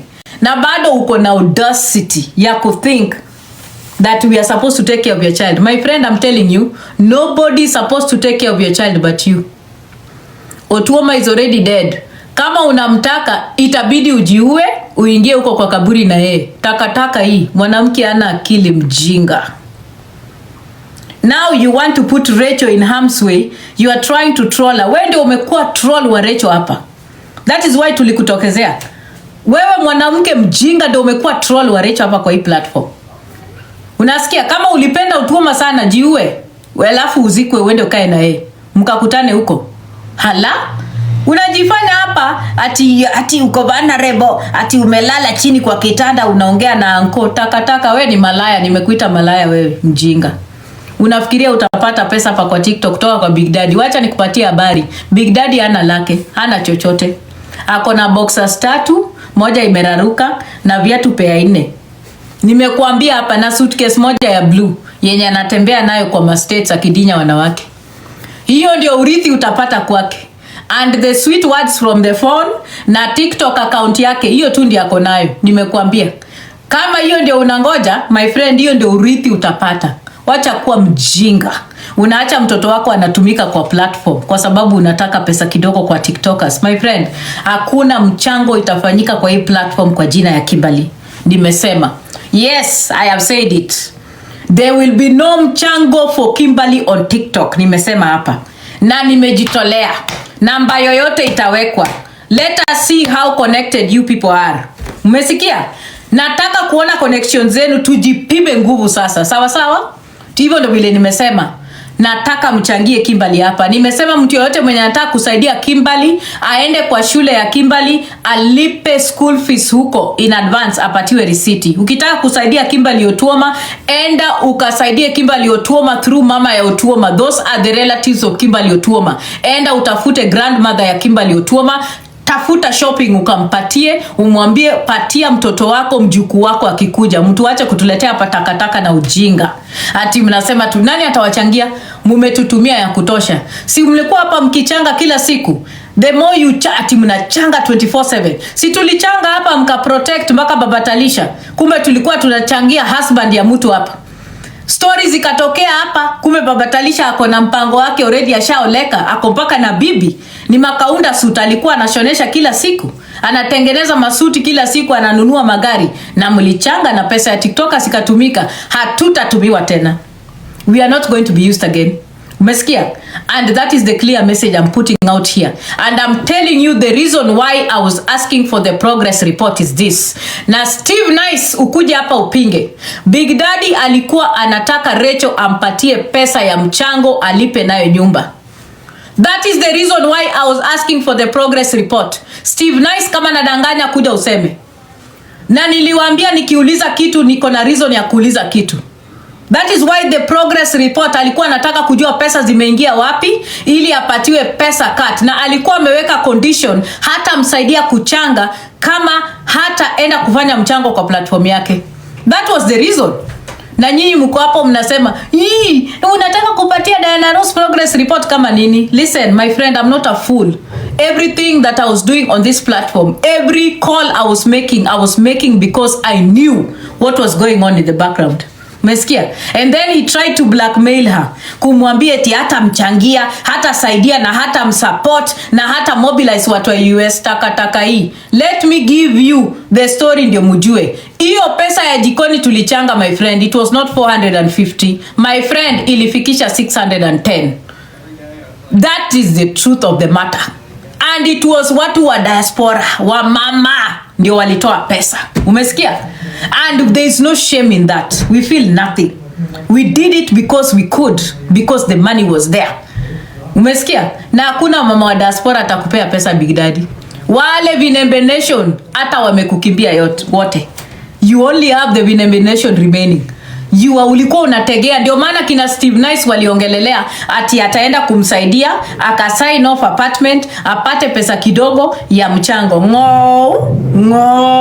Ndio chuki uko nayo na Rachel. Hupati pesa ya mjane. Hupati. Hautapata jana, hautapata leo na hautapata kesho. Hakuna mchango utapata. Nimekwambia, enda ufanye kazi vile wanaume wanafanya kazi. Watu wanaendesha malori, watu wanauza mboro, watu wako kwa Uber, watu wako huko nje wanafanya kazi. People are plowing snow. Big Daddy, get out, go and work. Umesikia? Go work, make your own money. You are not going to use. Umejaribu kutumia Rachel ikakataa. Umerudi sasa unataka kutumia mtoto Kimberly. Na nimekuambia Rachel, don't pay attention to the noise about Kimberly. kaa mbali sana na Kimberly. Umesikia? Kimberly sahi ni mtoto ambaye ni delicate, amekuwa intoxicated na brainwashed na a lot of dangerous narratives. Don't stay near her for now. She's a child, you are not supposed to compete or feel bad with her, lakini for your own safety, kaa kando, nimekuambia. Mpaka ile wakati huyu mtoto atarealize that you are not her enemy. Nimekuambia. Sahi Kimberly sees you as her enemy because of the lies za watu wakubwa ambao wamemwekea kwa kichwa. Nimekuambia. Don't put yourself in that situation, Rachel, because my friend, if you do, utakuwa na shida ingine hujawahi kuona. Nimekuambia hawa watu wanaweza hata kukupangia kitu ifanyikie huyu Kimberly na iwekwe kwa mkono yako. You don't know what a desperate person can do. Nimekuambia. Rachel, usiponisikia, nimekuambia utakuwa na sanduku ingine hapo mbele. Uogi, luoklueti kabisa, hivinjo. Luoklueti, toa mkono yako kabisa, kabisa, kabisa, kabisa. If you want to help Kimberly, help her from far. Msaidie kwa mbali. Kama unataka kumsaidia, ndio maana nilikuongelesha nikakuambia Rachel, chukua mama ya Otuoma uweke kwa mkono yako kabisa. Umesikia? Kwa sababu huyu mama ya Otuoma ndiye atakuwa pathway towards Kimberly ukitaka. Ndio upate nini? That blessing. Anyisi, mondi yudu gweth mar Otuoma. Bed mariek. Dako machiliel bedoga mariek. Wii bedoko. Umesikia? Nimekuambia hapa.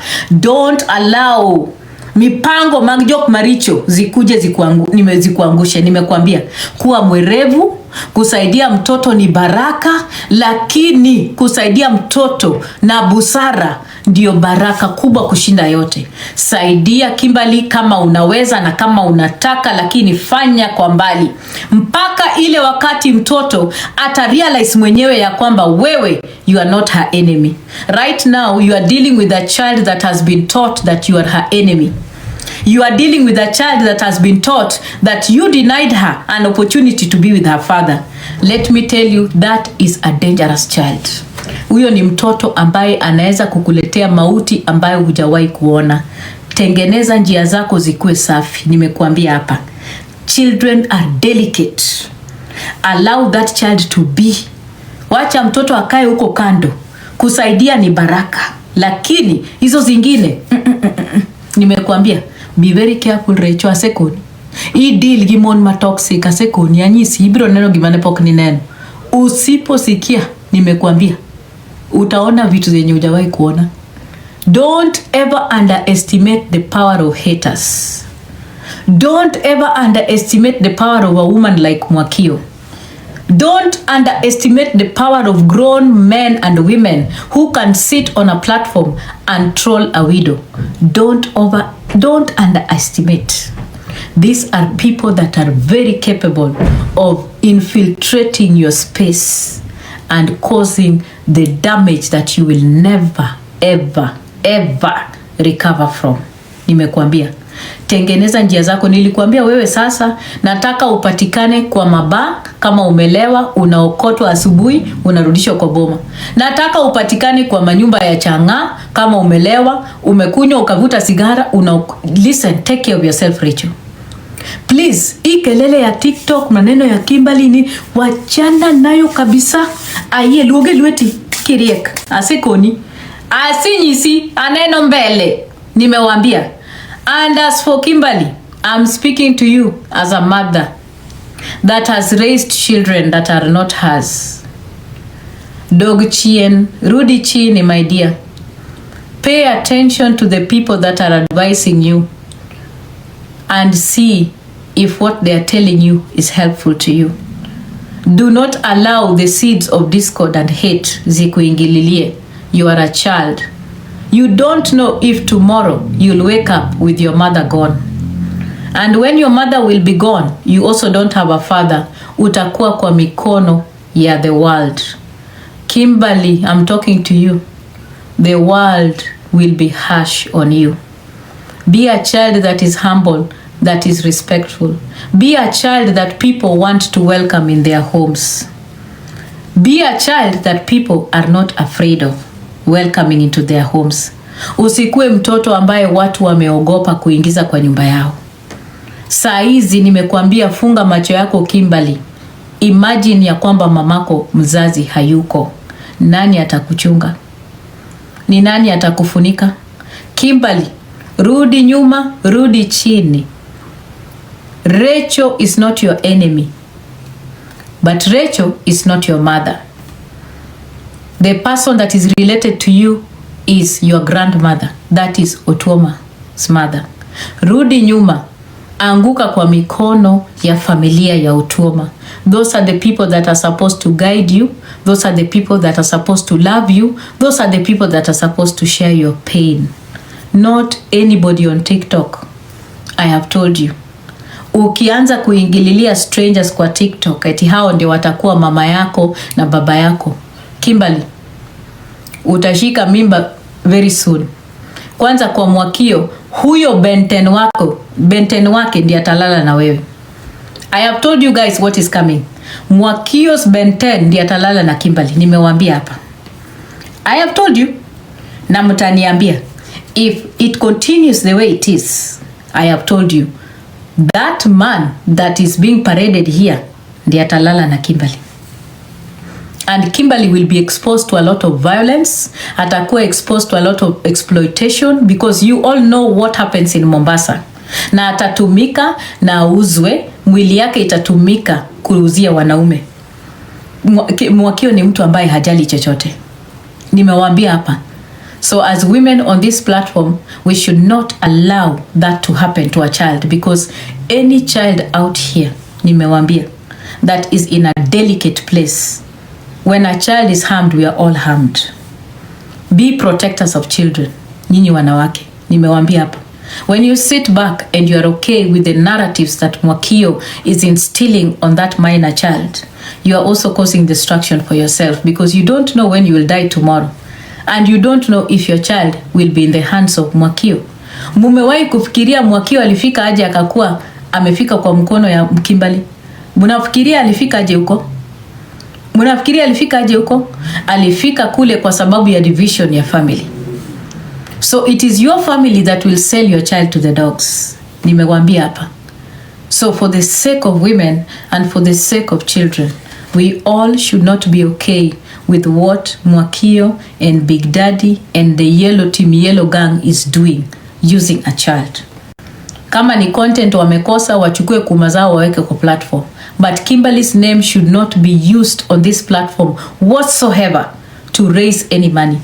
When you're gonna be using that child's name, ukuje utuambie, guys, nimelipa school fees ya Kimberly Otuoma, receipt ndio hii. Guys, nimeenda kupatiana shopping kwa mama Otuoma, receipt ndio hii. Those are the things we want to hear. We do not want to hear about you telling us, anko wa maju, sijui amuka saa 12. That is bullshit. Kimberly is a minor. We've got to treat her like a minor. And we are not going to be in a competition with a child. That's a delicate being that needs to be protected, nurtured. And I do hope family maro Otuoma, min Otuoma angeni winja, adwalo soko digidoluo. Ine mama maduong' e dalano, Rachel en kaka nyathini. Nise wacho mitimo neno gi dhogi kalanga kama ji nitie. Ni hero Rachel beno wacho no heri. Beduru joma riek, ine masani in gi remo moriwi gi Kimberly. Kao nyathi ma Kimberly ni mondi gol kama rach ma entiere. Kaiti kao nyathini ium obede tiendi mondi kuye ikur nyathi obed maber. Gik maricho mose puonj nyathi ine manyaka kori kao nyathi kaka mama maduong' medala mondi nyathi. Kimberly obed maber. Kimberly is a future leader here tomorrow. We want her to be okay. She needs a lot of help and especially mental therapy. Very important because this girl has been exposed to a lot of hate that nobody is going to undo just easily like that. It's going to take work. Na nimesema hapa na nimesema na ninarudia, hakuna mchango yoyote itafanyika kwa hii platform kwa sababu ya Kimberly. Mtu yoyote anataka kusaidia Kimberly, apeleke pesa kwa shule ama apeleke shopping kwa mama Otuoma. And we Mwakio, you need to tell us pahali koti ilikupatia guardianship ya Kimberly. Stop calling yourself the guardian of Kimberly. There is no court that granted you custody of Kimberly. You should be ashamed of yourself. Utatuambia pali ulitoa makaratasi ya kukua guardian wa Kimberly. Shame on you. Mwanamke ana akili takataka, hii anatembea kama penguin. Mjinga. You have no shame using a child as bait. Na unafaa kutuonesha watoto wako wamefika wapi. Successful woman with children. Madam Success. Mama Kimberly Mwitu. Wenye umekuwa successful na watoto. Tell us your success story with children. Tuambie. What are your success stories with your children? Hebu tuambie hapa tujue watoto wako wamefika wapi. Madam Success. Caretaker of children. A self-appointed Mama Kimberly. Mama Kimberly Watemu. Takataka hii. Where Big Daddy, take care of your shit. Umesikia? Stop dragging people in your nonsense and stop projecting your pain and your failures on other people's children. Na ukome wanawake wenye wako vulnerable. You know very well that Mama Kimberly is very vulnerable and that is why you are praying and targeting her. Because hapa TikTok kila mtu ashakujua unanyonga na watu. Sasa umeanza kuingia kwa vijiji. Umeanza kuingia kwa vitongoji duni, unaanza kutafuta customers kwa vitongoji duni. My friend, koma, autoboy, nimekuambia hapa. Kaa chini, start fixing your shit. You have children to take care of. Na baby mamas 100 walinde, ndio ukuje utuambie story za kukua na watoto na kulinda watoto. Nimesema hakuna mchango itafanyika juu ya Kimberly. Mkipenda mlie, mkipenda mpige nduru, nimesema haitafanyika and it will not happen. So tujipime nguvu sasa. Sawa? Wekeni namba mchange tuone itafika wapi. Tumeelewana? Mnionyeshe nguvu yenu sasa. Sasa tutajua ni nani anajua nani Kenya. Hivyo ndio vile tutaoperate. Mwakio, your wanted is no longer from game. We have extended your wanted to Kisumu. Sasa mimi nakungojea ufike Kisumu siku moja tu yoyote. Niko pamoja na wewe. Sawa? Pesa yangu haiendi bure, lazima utacharazwa. Hiyo naye ni lazima. Sawa? Tumeelewana? Haya. Guys, now I wanted to make my exit and I'm saying goodbye to you all. It has been a wonderful ride with all of you on TikTok. I want to thank my moderators for the work that they have done all through my journey on TikTok, which began in May when I first made my entrance in TikTok. Thank you so much. My moderators have been wonderful. They have done an exemplary job of making sure their lives are safe. So thank you very much. This has been a platform that has been so educative. This is a platform that has exposed me to a lot of individuals. This is a platform that has given me an opportunity to interact with people in many ways than one. So thank you very much. I appreciate you all, my moderators, all of you, the 30 of you. I appreciate you. I appreciate you, Shinya Oyoma. I appreciate you, Checkers. I appreciate you, Liv. I appreciate you, Gracie. I appreciate you. All the people, I don't have to mention you by name. I appreciate you. Now, I want to appreciate Rings. I want to appreciate Chantel, the queen. All of the people that made sure that my lives are fine. My sweet, thank you so much for all the times that you dropped my life when you felt I was being too much. Thank you so much. Every time that you protected me and took care of my life.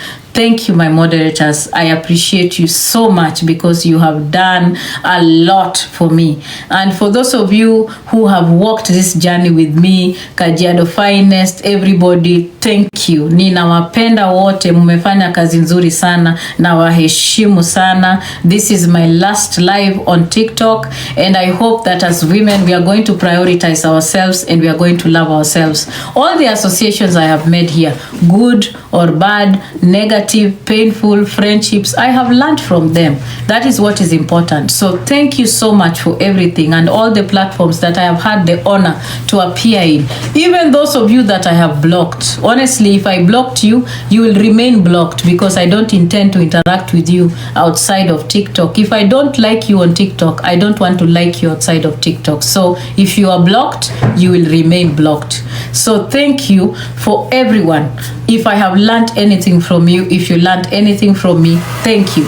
I appreciate you all so much. I want to appreciate special people that I have met on this app. The first person I'm going to honor and appreciate so much is Essie Queen. Thank you, Essie Queen. I love you. I adore you. Everything, the journey I have walked together with you. Thank you, Maggie Thatcher, so much for everything and all the time that you have spent, every time we have spoken on phone, all the time that we have walked together. Thank you so much. I want to thank you, Cialo. I have no words. I do not know what to even tell you. Like, you have been so amazing to me. You have been a very important part of my life and one of the most powerful people that I think I have met on this app. Thank you for your friendship. I appreciate you so much. Thank you. So guys, a lot of you are claiming that the ban has been extended to 270 days. That's a lie. It's not true. If there's going to be an extension, it has to be by legislation, and there is no legislation that has been done. Any extension has to pass through Congress. So that's a lie. It's propaganda. So there is no extension for 270. So I want to appreciate my people. I'm appreciating my friends. I want to appreciate you, Abigail. I appreciate you, Shina Uyoma. I appreciate you so much, JB. Nakupenda, JB. Najua kuna wakati ambao hausikii maneno. Tena we ni rafiki ambaye kichwa yake ni ngumu sana. Lakini hata na hizo mapungufu zako zote nakupenda tu. One of the reasons why I love you, and I'll say it again, is because you are a person that realized how important it was for you to walk a different path, and you walked it. It takes courage. It takes courage for you to do what you did, JB. And I will forever respect you for that. There is so much power in acknowledging that you are walking a wrong path. And when you made that turn, JB, I gave you a lot of respect. There is nothing that is as dangerous as being intoxicated in hate. When you are intoxicated in hate, you cannot see anything. You are blocked. You do not become objective. So when JB made a turn and decided she's no longer going to be trolling, no longer going to be hateful, and she chose a path of her own, that is courage. And for that, I honor you. And that is why you became my friend. I respect you a lot because there are times we will have our differences. We will argue, we will fight. But you still choose to listen when we go back and talk. There is power in that. Listening. I know that we are all a work in progress, including me. I have my iniquities. But the fact that you chose that path is so powerful. I know that many of you are still struggling with keeping hate away. Bado mna struggle, you want to be trolling some people. Unataka ukiamka asubuhi una troll mwanamke mwenzako, una troll mwanamke mwenzako na watoto wake asubuhi na mchana, asubuhi na mchana. Hiyo ni mental illness. Na naombea wenye wamebaki wakifanya hiyo kazi so that they are free from it. I hope you can get the healing that you need. It is dangerous to be in that dark zone. Detach. Find yourselves. I hope that you can detach from that obsession so that you can be free. There is something wrong with someone waking up every day to troll another woman every day and their children. It is not normal. I hope that people can find their peace on this app. And for the Kenyans remaining here, take care of yourselves. Mental issues will hit. Another person I really want to really appreciate. There are people Jill Scott. Nakupenda. You know, like my baby sister. You remind me of my baby sister. You know why I love you. Serikal, I love you. You are people that have been close to me. There are people here that I cherish. Yani hata sijui ni wataje majina aje, nifanye majina aje. Unajua, call me flower, nakupenda. Glado, thank you. Yani sijui hata niseme nini. The list is so long, guys. Maggie Thatcher. Thank you, Maggie Thatcher, for standing strong, even amidst all the trolling and the bullying. Thank you. I think that you have so much power in you, and you are a great nurse, by the way. I pray for good things to come your way. I know that you're going to be successful in the future. I wish the best for you, Maggie. So Gracie, nakupenda. You are a work in progress. All of you, ninawapenda wote. Asanteni sana for working with me. Fantasia, I love you. Thank you for always checking up on me. Asante. Esiluna, Shiluna, asante sana for all your love and every time that you have showed up for me. Thank you so much. For everyone that has been here for me. Thank you. Asanteni sana kabisa. Kawira, asante. Thank you. Si Kawira ule mwingine wa wifi, ni Kawira wa America, Omote. Asante for being a true friend. And I wish you and Cielo a lot, guys. I wish you well. I cannot wait to see you guys together. I know that your union has been rocked with a lot. Thank you so much for standing tall and standing firm. I've seen my small sister has also come here. Jill, I will always love you. You're my sister, you're my baby. You know that. I will always love you. I can never stop loving you, Jill. You're my baby sister. Yesterday, today, and tomorrow, I will always love you. A lot has happened in my family. Time is a great healer. The universe will align and things will just align themselves. TikTok drama, data collector, thank you. And Kush, thank you for being a neutral blogger. Nawapenda nyinyi wote. There is so much I cannot appreciate everybody. Yani muko wengi. All of you that have walked with me on my TikTok journey, thank you so much. Asanteni sana. Na wa appreciate sana. Sana. Yani sijui vile nitasema. I am lacking the words to even explain how I feel. I will miss you guys for sure. I will. All of you have been so impactful in my life. Grace Amos, thank you. The little time I have shared with you, I've grown to love you. Thank you, Grace. All the little times that I have shared with people on this platform, nawapenda na wa appreciate sana. Now we begin a new journey. And personally, I'm not gonna lie to you that when I get off TikTok, I'm going to also take care of myself mentally, because that detachment comes with a mental burden. I'm always honest about it. So me, I have already collaborated with my therapists, and of course my medications and everything zitatengenezwa so that they can help me go through the difficult period of detachment. For those of you who are close to me enough, they have my numbers. I do not intend to be on social media as a vocal person on any other platform. I do not intend to download any other app. No, that is not going to be my intention. I intend to take my exit. I'm soon going to be a mother-in-law. There is a lot that is coming my way. I hopefully soon to settle again and be happy. Find, a home with the man that I love. To all the women, I love women and children. I love you all. I hope that you find your strength. I hope that you find peace even through the difficult times that you are enduring. To all the gifters that are struggling with your insecurities, I hope that you find the help that you require so that you don't seek validation from strangers. To all the women that are struggling to leave people who are manipulative on this platform, I hope that you find yourselves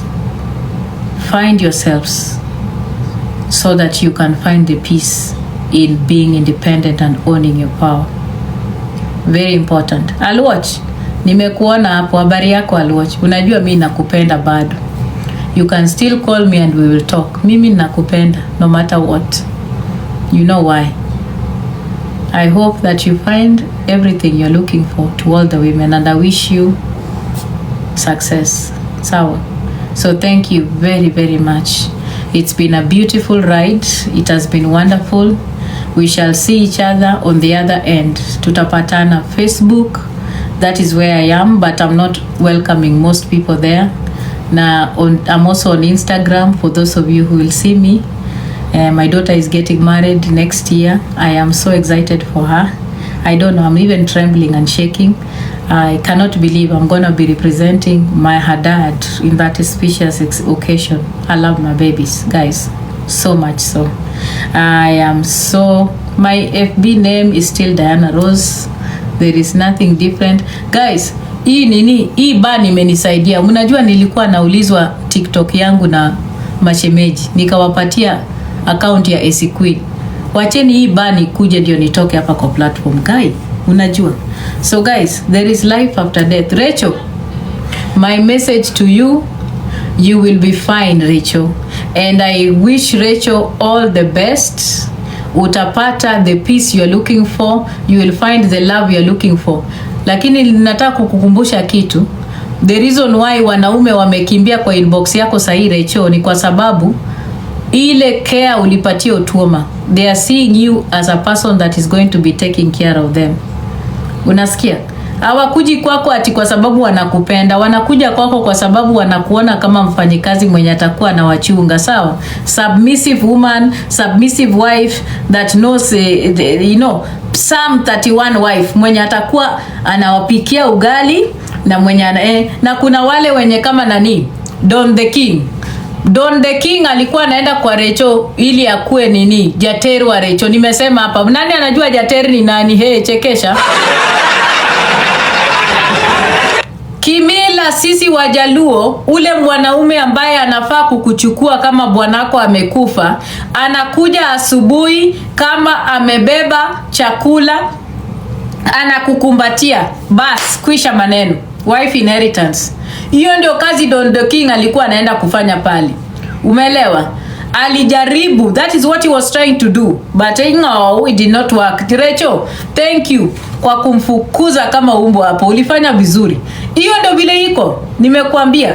Haya, kimila yetu Wajaluo, wale wanaume wanakuja kuchukua wanawake ambao ni wajane, wanakujanga na mkate ama chakula kwa juala, wanaingia nayo asubuhi baada ya mazishi. Unasikia? Alafu anakuja anasema, "Oh, nilisahau koti yangu pale kwa kitanda. Nilisahau umbrella yangu pale nyuma. Nilisahau saa yangu pale kwa kitanda." Guys, that is how it happens. Don't ever think it's a different thing. That is what Don the King was trying. Kwa sababu Don the King amejaribu kupendwa na wanawake wa diaspora ikakataa. Amebaki na M ana pesa. Amejaribu kila kitu.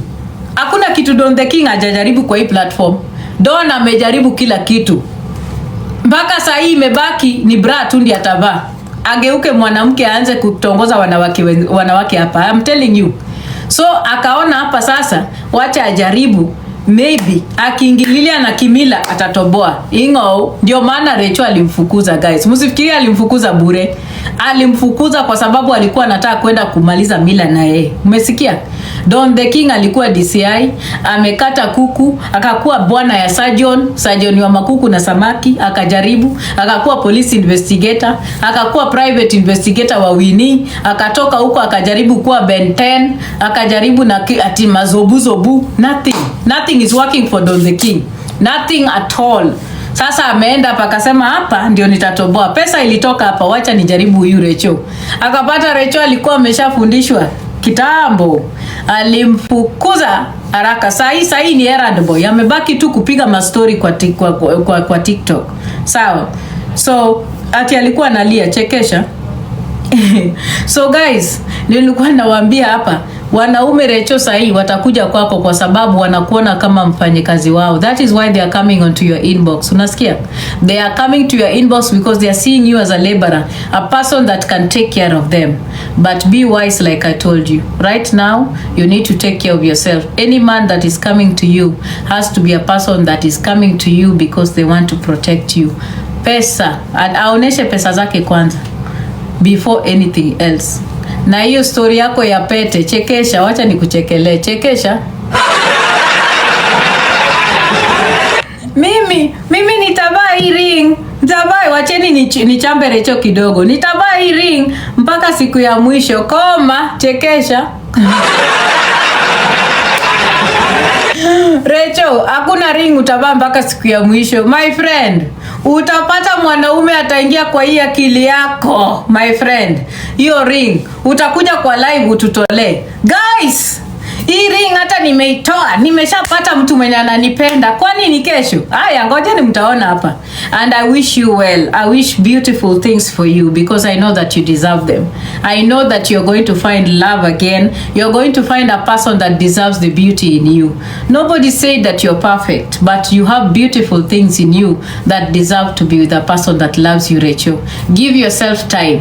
We all grieve different ways. Nimewambia, it's gonna take you time. Grief is personal. You are going to go through a lot of things and it is okay. Whenever you want to cry, you'll cry. Sometimes you'll wake up happy. Sometimes you'll wake up sad. Sometimes you want to eat. Sometimes you don't want to eat. Sometimes you want to flirt. Sometimes you don't want to. Sometimes you want to go out to drink. It's okay. That is the journey of grief and it will never end. Even if you meet another man, it's not going to be easy for you to forget your husband that died. It's okay. You just need to take yourself slow, day by day, pole pole na pole pole. You will just be okay. I'm telling you, life does not end because you buried a person that you love. No, it is just been interrupted, but it has not ended. Umesikia, Rachel? Your life was interrupted by that death. That is all. But it was not ended. You are still alive. You are a gorgeous, beautiful, voracious woman. Umesikia? And you are definitely going to be finding love again. And I wish that for you. That is all I wish for you, so that we can... Rachel, I'm telling you, utaibisha wale wanawake walikuita tasa kwa hii platform very soon. Nimekuambia. And thank you for wearing the ninja. Nilikwambia uvaa gwanda la jeshi, asante kwa kuivaa.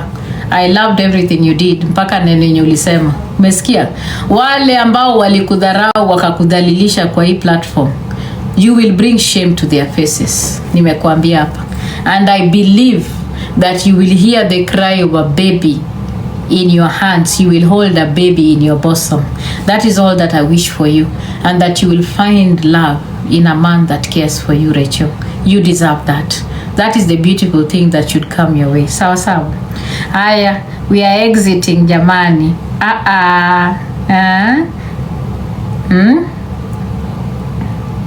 Let us now go. Tunaenda.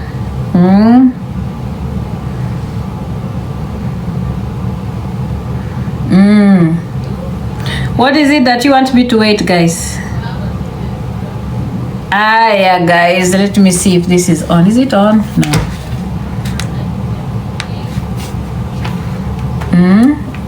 I am free. Kuna neno gani mnasema? Yeah. Aya, kwa vile sisi ni wa Kenya, tuendeni.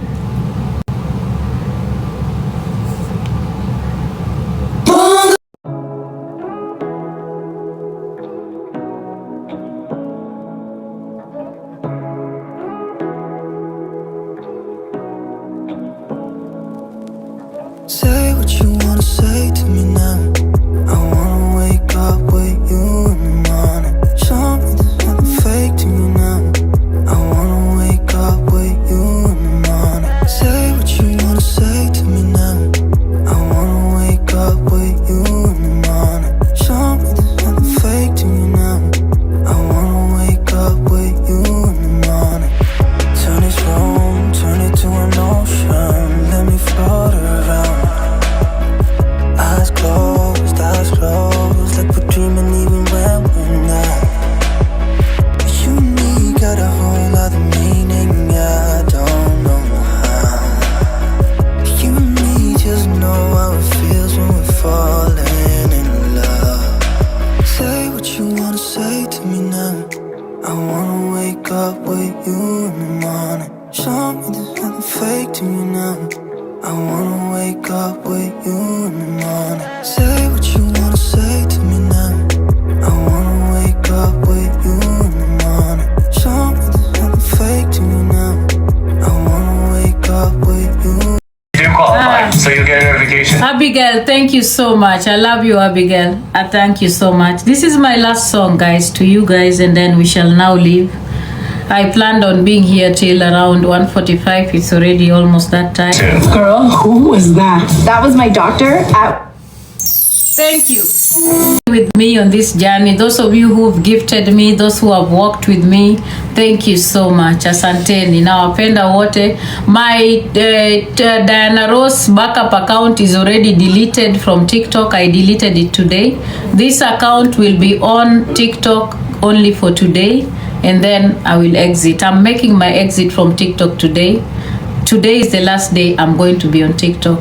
My Facebook name is Diana Ross, and I will delete this account at midnight our time, making my exit permanently. My account, my backup is already gone. I deleted it today.